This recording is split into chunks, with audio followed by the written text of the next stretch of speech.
stil vanmôre met Psalm 100. Vanmôre praat ons oor lofpsalms en Psalm 100 en 150 wat ons later nou gaan 'n bietjie stil staan, is al twee lofpsalms. En ons ken eintlik Psalm 100 so goed. Hy begin met juig tot eer van die Here almal op aarde. Dien die Here met blydskap, kom voor hom met gejubel. Erken dat die Here God is. Hy het ons gemaak en ons is syne, ons is sy volk, sy eie kudde. Gaan sy poorte binne met dankliedere, sy tempel met lofsange, dank hom, prys sy naam, want die Here is goed. Aan sy liefde is daar geen einde nie. Sy trou duur van geslag tot geslag. Gemeente van Carletonville, die Here groet julle elkeen vanmôre en hy skenk aan julle sy genade, sy barmhartigheid en sy vrede. Want dit is ons tema van vanmôre is om te praat oor lof en lofprysing. En die Bybel en veral die psalms is vol van lofprysing. En dikwels kry jy selfs in jou klaagpsalms kry jy, as jy klaagpsalm lees, as jy lees so aan die einde, as jy hoor, daar is 'n stuk lof wat deurkom. So mense kon sê die meeste psalms het eintlik 'n stuk lof in. Maar wat uniek is van Psalm 100 wat ons vroeër gelees het, of met die wotum gedoen het, en ook Psalm 150, wat ons nou gaan lees, is dat hierdie psalms, daar is daar niks anders as lof nie. Praat net oor lof, om die Here te loof. Ons het nou gelees, Psalm 100, juig tot eer van God, dien hom met blydskap, erken die Here is God, gaan sy poorte in met dankliedere. Vers 5, want die Here is goed, aan sy liefde is daar geen einde nie. So, daar's niks van klaag, daar's niks van bekommernisse, daar's niks van om jou seer by die Here te los, dit gaan net oor lof. So Psalm 150 wat ons nou gaan lees, julle hoor, gaan net oor lof. En ek dink baie keer dat ons te min loof. Ons is baie keer in 'n klaagmode, ons is baie keer in 'n mode ook en dan ons bid om te vra vir die Here, maar ons sê nie vir die Here dankie nie, ons loof hom nie vir wie hy is. So kom ons word stil voordat ons Psalm 150 gaan lees, kom ons word net stil in 'n gebed. Hemelse Vader, baie dankie dat ons vanmôre so kan stil staan vir hierdie baie pragtige gebed, vir loflied van Dawid se skryf het hier in Psalm 150. 'n loflied wat hy net bring tot eer van die naam. En Here, dit is vir my ook belangrik dat ons as kerk en as gelowiges voortdurend moet hoor en moet verstaan wat dit is om U te loof. Waarvoor ons U moet loof, wanneer ons U moet loof, hoe ons U moet loof. En Here, hierdie oproep wat ons kry hier in Psalm 150, as hy sê, loof die Here, dis eintlik die woordjie halleluja. En die woordjie halleluja beteken eintlik, kom loof die Here. Dit is nie net loof die Here nie, maar dit is eintlik 'n opdrag om te sê, kom loof die Here. Loof die Here altyd. Moenie ophou om die Here te loof nie. En die Here wil U ook vanmôre vir ons in hierdie diens weer opnuut laat besef en laat weet, verstaan wat dit is om U te loof. Hoe om U te loof as U kinders en as U kerk.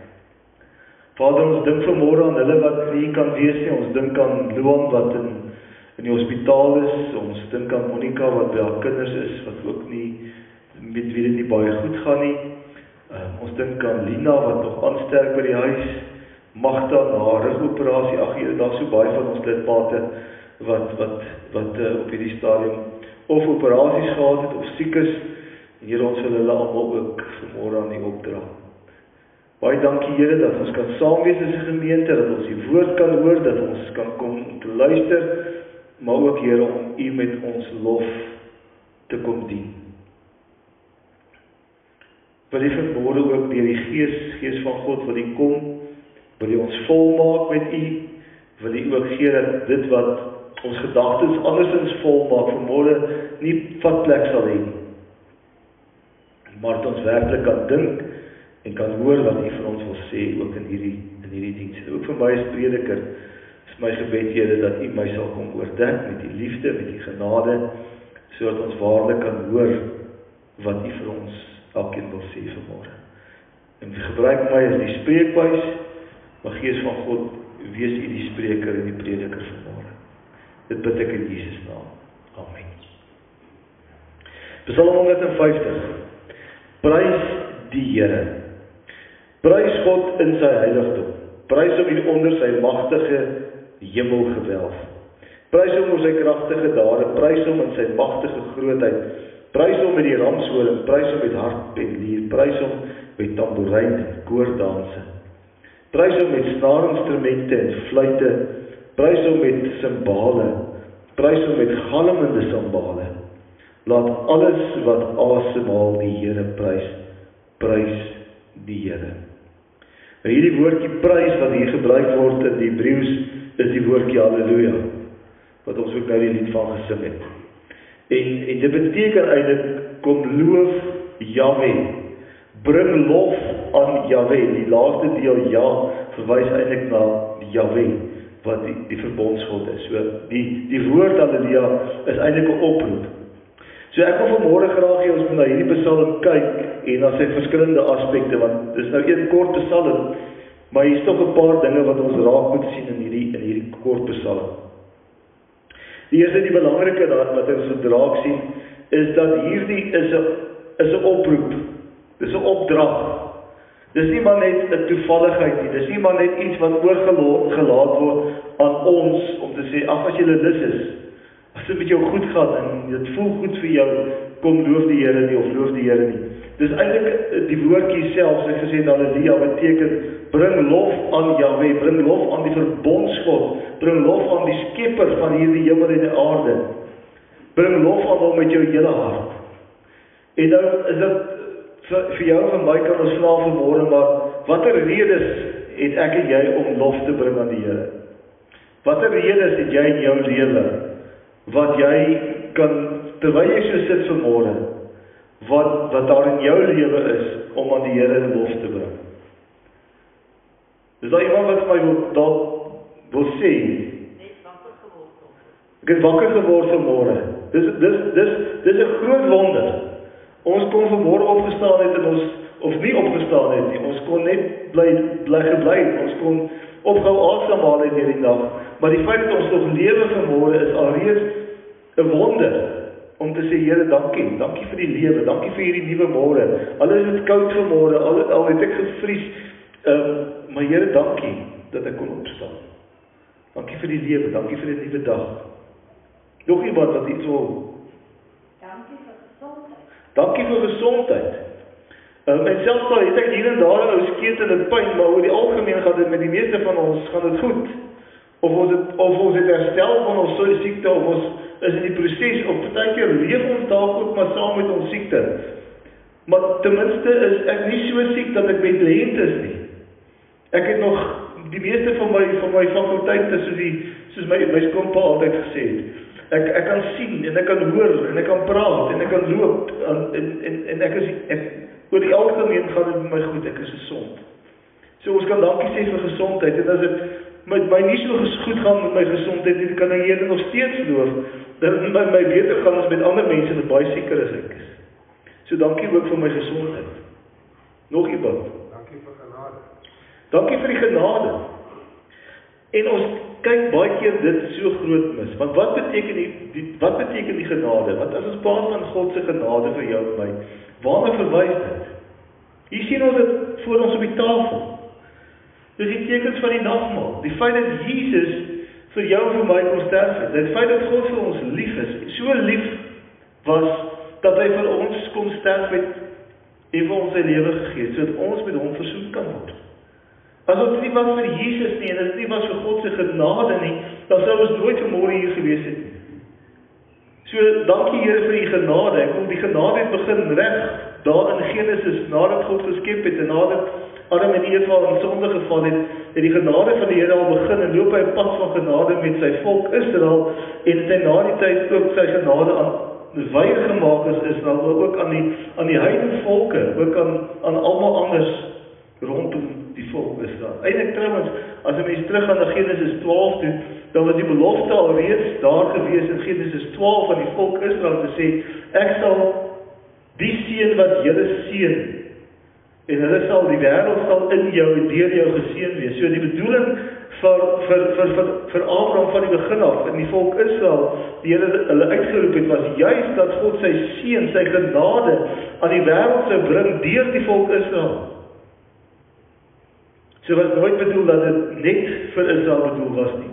God het juist gesê dat deur Israel met God se seën en sy genade moet na die wêreld te gaan.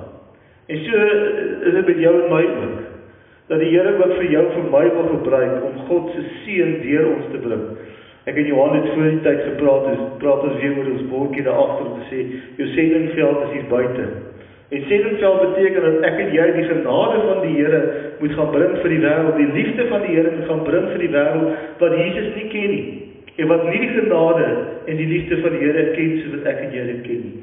So dit is deel van ons roeping en ons verantwoordelikheid as kerk om wanneer ons hier ook uitgaan, so te gaan leef elke dag dat die genade van die Here en die seën van die Here aan die wêreld uitgedeel kan word, dat sy genade deur ons aan die wêreld gegee kan word. Nog iemand? Familie en vriende, dat ons nie alleen is nie.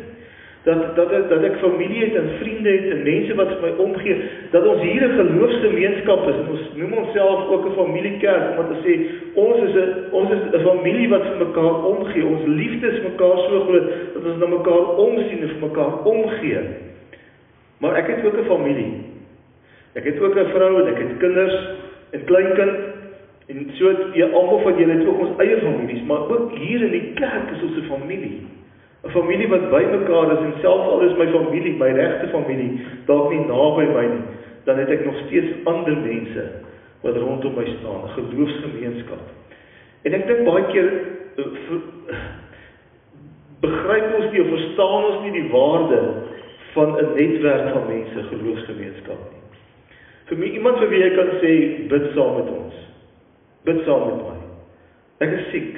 Ek het 'n behoefte in my lewe, ek het nood, ek het 'n krisis waardeur ek gaan. Of, ja, kom ons loof die Here saam. En ek dink baie keer, is dit maklik om vir iemand te sê, kom bid saam met my, ek het 'n krisis, maar ons sê nie altyd vir Here dankie nie, ons loof nie altyd die Here saam nie, ons moet ook vir mekaar sê, kom ons loof die Here, vir dit wat hy vir ons gee. Ek wil in ons gemeente, ons het Vrydag weer ons padkafee gehad, dat die Here ons seën, dit is vakansie, die vakansie het begin. Daar's mense wat weggaan, daar's mense wat vroeg af is van die werk ensovoorts. En tog het die Here ons geseën en ons het 'n baie goeie padkafee gehad. Daar was genoeg hande wat kom help het. Daar was baie hande wat gehelp het. En dit sommer ligte werk gemaak het vir ons almal. Dis seën wat die Here vir ons gee. Die Here seën ons as gemeente. Ons sê baie keer die Here seën ons uit ons sokkies uit, maar dit is so. Ons kan maar net kyk na ons gemeente en kan mens maar sien hoe die Here ons elke keer net seën met dit wat hy vir ons gee, dit wat hy vir ons doen. En wat ek en jy kan doen, is om die Here te antwoord deur hierdie genade na die wêreld hier buite te gaan uitdra. So die eerste belangrike ding van lof is, dit is 'n oproep. Ons moet ook die wêreld oproep. Daar's 'n lied, en dit is amper so half 'n dubbel bespreek, eintlik 'n dubbel oproep, want die woord sê, reis halleluja.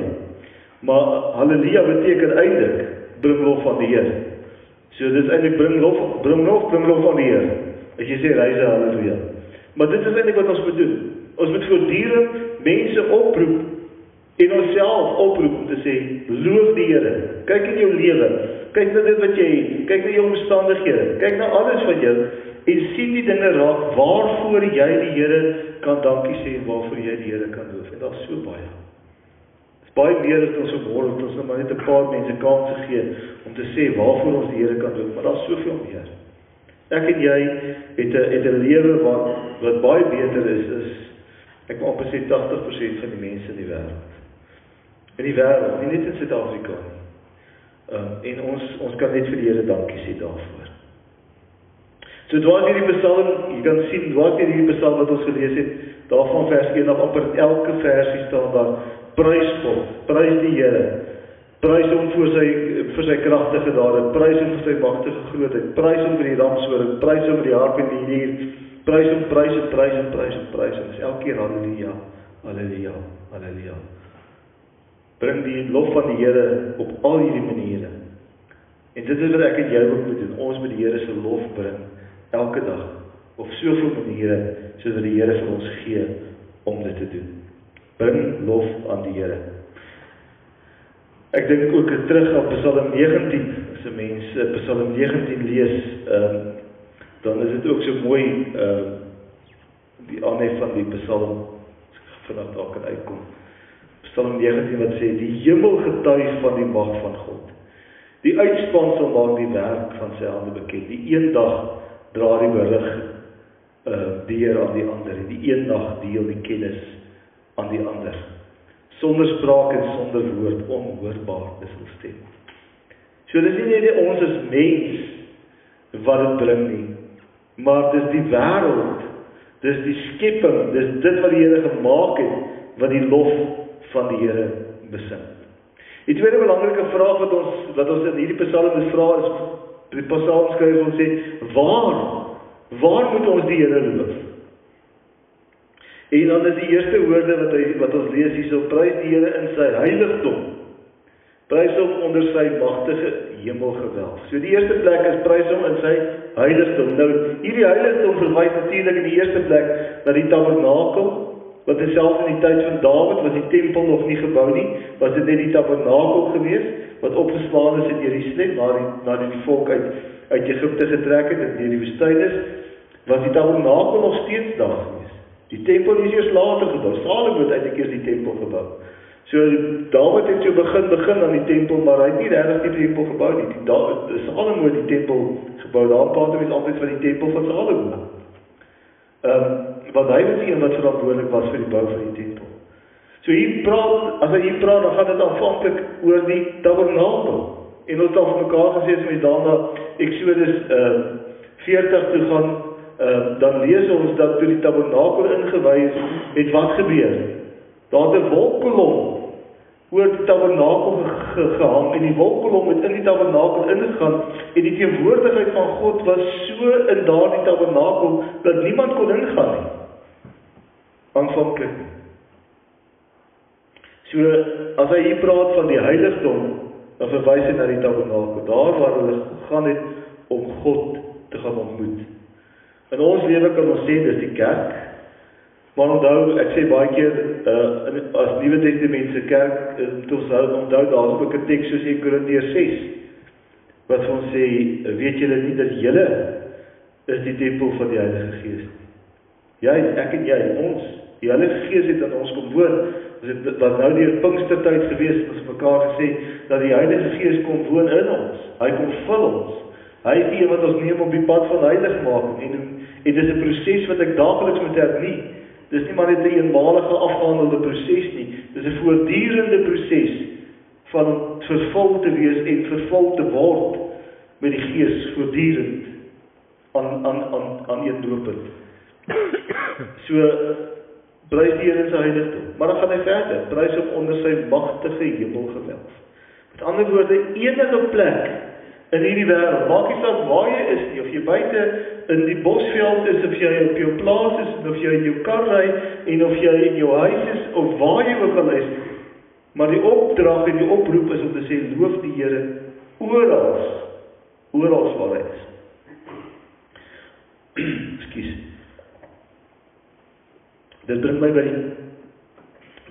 terugdink aan, ek dink die vraag is, wat is ons doel op aarde?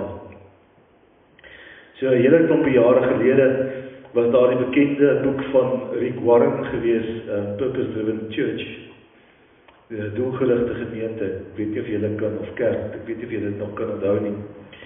Baie gemeentes het daai jare was so die 90er jare gewees, laat 90s. Het baie gemeentes daai boek deurgewerk. En een van die vrae wat Rick Warren vra is, wat is ons doel? Hoekom is ons hier? Hoekom bestaan ons as mense? Wat is ons doel op aarde? En die antwoord waarmee hy uit is om te sê, ons is hier om die Here te loof. Ons is hier om hom te verheerlik, om sy naam groot te maak. En dit is ons doel. Om in die regte verhouding met die Here te leef, sodat ons die Here kan loof en prys en hom kan verheerlik. Dis waarom ons hier is. En hierdie Psalm bring ons eintlik terug by daai punt om te sê, onthou net waarom jy hier is. Onthou waarom die Here jou geskep. Onthou waarom die Here jou gemaak. Jy is hier om tot eer van die Here te leef. Dis ons roeping. En alles wat ons doen, Paulus skryf dit soveel later, baie mooi in Kolossense 3, as hy sê, wat jy ook al sê of doen, alles wat jy doen, laat dit wees tot eer van die Here. Wat jy sê en wat jy doen. So jou hele lewe moet tot eer van die Here wees. So die psalmskrywer sê nie net alleen vir ons, en roep nie ons alleen op om te sê, loof die Here nie, hy sê ook vir ons, waarom ons die Here moet loof. En dis in die begin, by die heiligdom van die Here in sy teenwoordigheid, maar dis ook oral te verder. Waar ek is, moet my lewe 'n lewe wees wat die Here loof. En wanneer mense na my kyk, moet hulle eintlik die lof in my kan sien, die lof vir die Here. Die derde vraag wat ons in onsself vra, maar waarvoor moet ons die Here loof? En dan antwoord hy ons ook, en hy sê vir ons, prys die Here, dan vers 2, prys hom oor sy kragtige dade. Nou as hy hier verwys na kragtige dade, dan vat hy eintlik die pad van Israel. En eintlik beginnende by die skepping, om te sê, dink maar net aan die skepping. Nou weet ek, die wetenskap sê vir ons, nee, dit het alles met 'n Big Bang gebeur en so, en ek weet, daar is baie wetenskaplikes wat deesdae terugkom tot hulle sinne en sê, nee, maar dit kan nie wees nie. Ek het nou weet dag weer na 'n dokumentêr gelees van 'n ateïs wat tot bekering gekom het, 'n wiskundige, wat gesê het, as 'n mens net die wiskunde gaan doen rondom die skepping, is die presisheid van die skepping en die feit dat die aarde op sy presiese plek van die son af is, sodat die aarde nie te warm en nie te koud is nie. As ons verder weg was, het ons koud gekry, het ons heeltemal gevries. As ons nader was, is ons te naby en dan die son ons doodgebrand. So die plek waar ons is, die afstand dat die aarde van die son af is, die feit dat daar seisoene is en dat daar kanteling in die aarde is, die feit dat daar 'n magneetveld rondom die aarde is wat ons beskerm van die son se uitstraling. Dit alles is nie maar net toevallig nie. As ons dit reg wil verstaan, is dan toeval God se lig om te verstaan dat hierdie skepping is God se skepping. Daar is 'n intelligente skepper agter hierdie skepping en sy naam is Jahwe. En hy is ons Here en hy is ons God. En as dit vir een oomblik vergeet, dan kan ons nie leef nie. So ons lewe in hierdie wêreld en ons moet die Here dankie sê vir hierdie kragtige dade, selfs die skepping wat hy vir ons gegee het. Hy gaan verder, nie net sê alleen die skepping nie, maar die kragtige dade het ook ingesluit dit wat God met die volk Israel gedoen het. Dink maar daaraan dat hy vir Adam geroep het uit die land Ur, of die stad Ur, uit die land van die Galdeërs, en het hom veilig gebring in Kanaan. Ekskuus.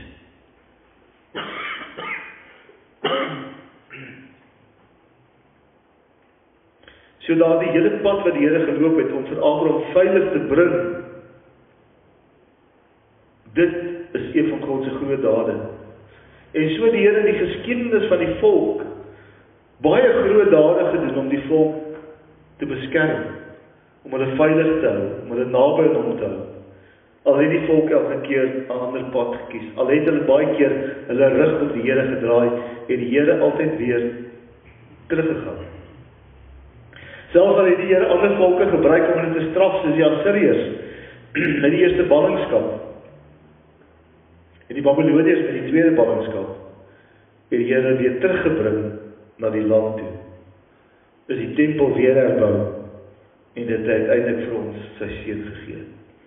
So dink maar net aan die magtige dade wat die Here ook in jou lewe doen. En as ons daarom begin dink, dan weet ek het regtig rede om die Here te loof. Hier is nou dalk nie 'n groot ding nie, maar toe ons nou gehoor het van Andieke se siekte en ons begin praat oor Annelie wat met oorvlieg en het ons in die week net besef ons nou aansoek doen vir visum en ons het aansoek gedoen so 'n bietjie meer as 2 weke terug en die aansoek sê vir jou dit kan 15 werksdae wees. Dan nou is amper 20-21 dae wat dit kan wees. 9 werksdae, nee 9 dae, 9 kalenderdae. Toe kry aan die SMS die staan daar, die kan my jou visum kom haal. En dis 'n ding wat ons maar net in die gebed in die geloof aangeneem het en gedoen het. Ons het later daai kaartjie bespreek om vandag te vlieg. En ons het gesê daai visum moet net deurkom voor die tyd. Dis net 'n gebedsaak en ek weet julle het almal saam gebid en dit het donderdagmiddag te kry sy die SMS. Vrydag toe 'n halfuur visum. Dis net ongelooflik. Nee, dis nie ongelooflik nie. Dis fantasties. Dis wonderlik. Dis gelooflik dat die Here so goed was en dat hy dit vir ons gedoen het. So ons moet net vashou. Die Here doen groot dinge in ons lewens. Daarom sê die Here ook vir ons, onthou net die gebed van gelowiges het groot krag. Baie groter as wat ons dink, verstaan en weet. Waarom moet ons die Here loof? En waarvoor moet ons hom loof? Sy kragtige dade. Verder, vir sy magtige grootheid. Sy magtige grootheid. Dit wat ons sien, dan ander dan nou gesê, dat ons kan opstaan vanmôre. Toe ons hiernatoe gery het vanmôre, toe kom die son op, en op 'n stadium skuif Annelie so een kant, toe sê sy in die kar, nee, die son is nou my oog, die son was nie op die regte plek nie. En toe na die tyd besef sy wat sy gesê het, sy sê nee, die son is eintlik op die regte plek, hy moet wees waar hy wees, dis ons wat net op die verkeerde plek is. Maar dit is wat die Here doen, hy skep die wêreld vir ons, hy gee vir ons 'n son wat opkom, hy gee vir ons die warm lig van die son, wat nog steeds op 'n koue dag, ons nog steeds kan warm maak. Die Here sorg vir ons op soveel ongelooflike maniere. En al wat ons moet doen is om dit raak te sien. Vers 3. Waarmee? Hoe moet ons die Here loof? Dis baie keer 'n saak van kontensieuse saak wat mense verskil hoe ons die Here moet loof. Maar Psalm 150 is vir my baie duidelik. Hy sê vir ons, prys hom met die ramshoring, die shofar. Ramshoring, ons blaas nie almal meer weer shofars en die ramshoring nie, maar hy sê, begin daarmee. Dit was die shofar was die instrument wat gebruik is vir deur die tempelpriesters om aan te kondig dat die Here se teenwoordigheid daar is. As daar 'n oorlog en 'n geveg aan die gang is, dan was die shofars geblaas toe die volk rondom Jerigo geloop het om Jerigo in te neem, want toe hulle Kanaan inneem, het hulle rondom die stad geblaas en op die 7de keer het hulle rondom op die 7de dag het hulle die shofars geblaas en hulle het geraas en gejuig en gejubel in die naam van die Here en toe die stad se mure ingeval. So raak loof hom met die shofar wat aankondig en sê, God is hier. Loof hom met die harp en die lier. Die harp en die lier. Ons het nou nie meer, en ons moet nie dink hier aan hierdie groot harp nie, net Dawid kon nie met so groot harp rondloop, hy het 'n klein harp gehad. En hy was ook 'n meester van die lier gewees, so 'n bietjie kleiner was as die gitaar. So klein instrument, die lier, wat later eintlik 'n voorloper was, seker van die gitaar.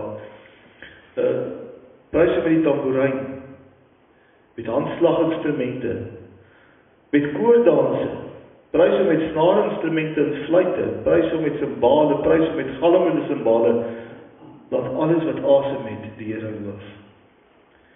Nou, as ons praat van koordanse, moet mense nie verstaan, dit is wat ons nou dans is, ons die jong mense, as hulle op uitgaan op 'n Vrydag aand, hulle gaan doen 'n ryf of iets van die aard nie. Dis nou nie daai dans nie, dit is 'n koordans, was 'n gemeenskaplike dans geweest, wat die volk van die Here gedoen het. Dink maar daar in 2 Samuel 6, as ek my teksgedeelte reg is, my teksverwysing reg is, want Dawid die ark gaan haal het by die Filistyne, en dan lees ons, hy het gedans en gejuig en gesing voor die Here en hy het tamboerijn gespeel. Ek het baie jare terug het ek 'n oudering gehad en hulle het so vraelys uitgedeel en onder andere het hulle onderhoud gehad met my belydenisblad en hulle vra vir een van die jong mense, wat wil julle hê in die kerk, hoe die kerk vir julle wees?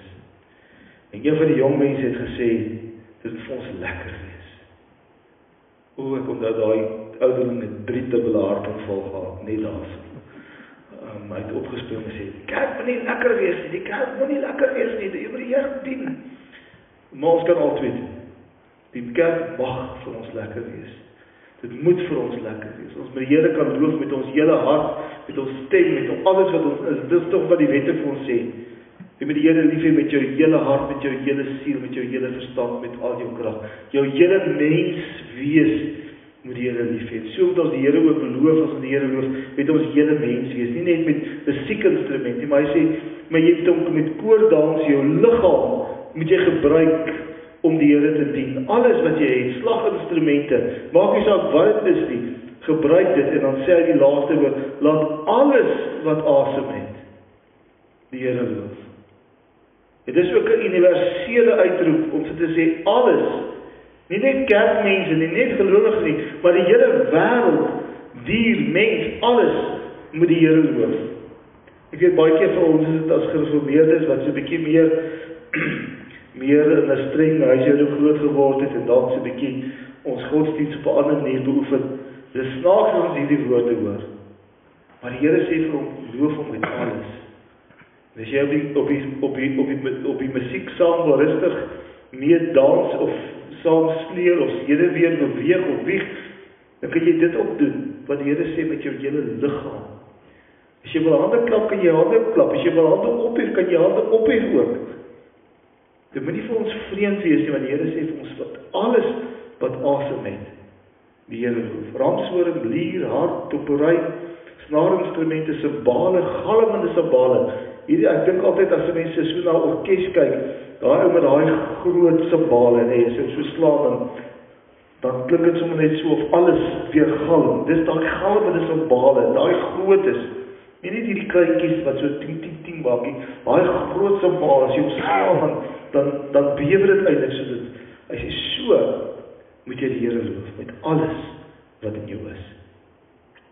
Lof is nie maar net 'n toevalligheid. Lof is nie maar net iets wat die Here vir ons sê, ag, as dit vir jou geleë is, doen dit nie. Lof is 'n lewenswyse. Lof is dit wat in my lewe opkom, as ek dink wat die Here vir my doen elke dag in my lewe. Lof moet wees, dit moet uitborrel uit my lewe uit. Ek dink aan daai liedjie wat ons sing, dit borrel in my, want ek is so bly. Jesus het my lief. Lof wat voortdurend in ons lewe moet uitkom te sê, God het ons lief. Dink aan wat die Here gedoen het. Dink aan wie hy is. En jou doel en my doel op hierdie aarde is een ding.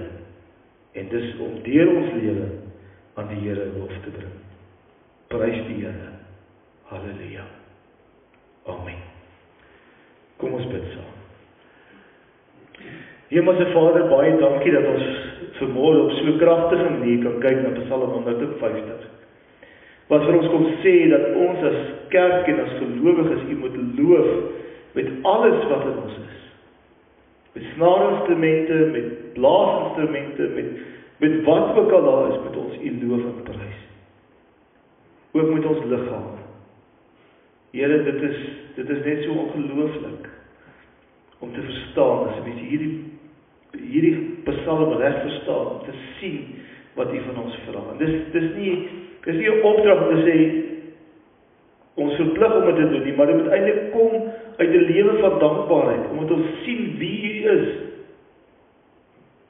Omdat ons weet dat U die almagtige God is, die skepper van die hemel en die aarde, die skepper van my, maar die ook die verlosser, U wat gekom het om ons sondes te vergewe en ons vryspraak te gee.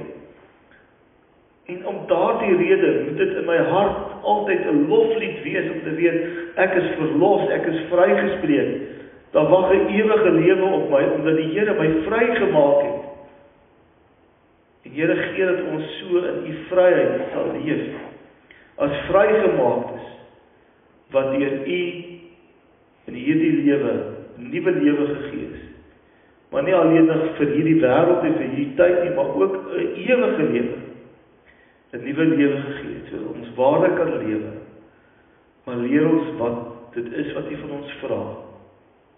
Leer ons om U werklik te dien, met ons lof, met ons aanbidding en met die eer van ons hart, sodat ons U waarlik kan dien en aan U die lof kan bring wat U toekom. Ons loof en ons prys U groot God. Amen. Kom ons ontvang die seën van die Here vanmôre. Ek gaan dit doen aan die hand van 'n gedeelte uit Korintiërs uit. Mag die Here jou toerus met die krag uit die hoogte vir sy diens. Mag sy liefde deur jou stroom, sy wysheid jou woorde lei en sy gees jou vrugbaar maak in elke goeie werk. Gaan heen en wees 'n getuie van sy genade. Mag die Here julle seën. Amen.